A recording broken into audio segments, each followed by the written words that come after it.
Financial markets around the world have been following the debt limit talks here in Washington very closely.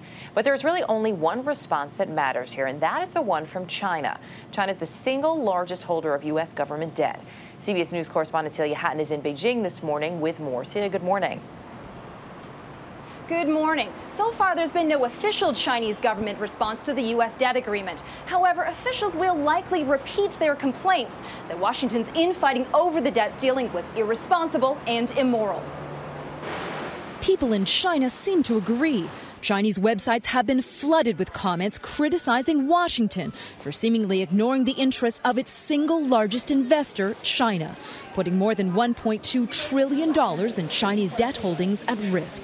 Not surprisingly for a lot of Chinese, the idea that the government is investing Chinese money in assets that are losing is something that creates a great deal of concern and a great deal of anger. The whole episode boosted Chinese awareness on the interdependence of the U.S. and Chinese economies. Beijing funds U.S. government debt by its purchase of U.S. treasuries, propping up the American economy so U.S. consumers will be able to continue buying products manufactured in China, keeping China's economy growing too. Chinese officials are trying to get some political mileage out of the U.S. debt debacle. They've publicly criticized Washington's growing financial problems, though few believe the Chinese government was ever truly worried its U.S. debt holdings would go belly up.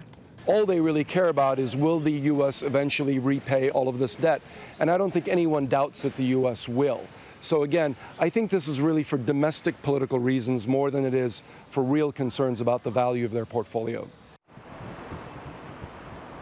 China's state-controlled media is using the debt crisis as an opportunity to highlight pitfalls with the U.S. democratic system, in which high-stakes political battles can take the global economy hostage.